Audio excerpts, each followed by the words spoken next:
দাদা রিসোর্টের লোকজন নিয়ে কথা বলতাম, রিসোর্টের মানে কটেজের।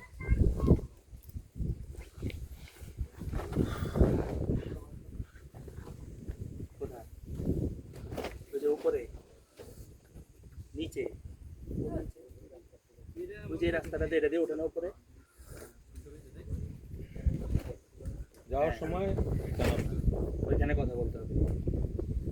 তাকে কল দাও তো ওই লোকটারে।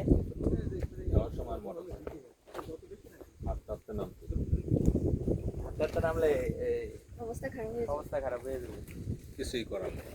অনেক রাস্তা মোটরসাইকেলে কি ভয় পেয়েছে?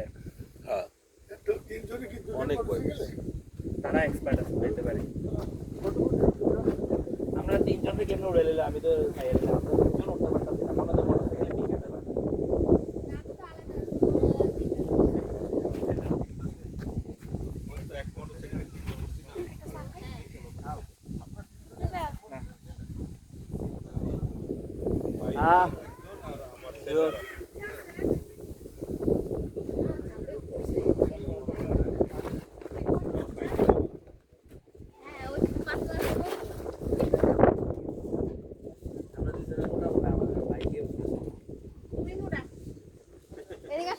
যাই হোক, তুমি কল তো ঢুকতেছো না, এদিকে তো মনে দেখো সামনে কেমনে মাশাআল্লাহ এই বয়সে ওই মাঝখানে যাও, ওইখানে যাবা, ওখানে যাবা। তোমার ব্যাগটা কাঁদতে রাখো। দাঁড়াও। হ্যাঁ চাচা, ওই নাম্বারটা দিছিল, মিলিন যাবে ছিলাম রাতে।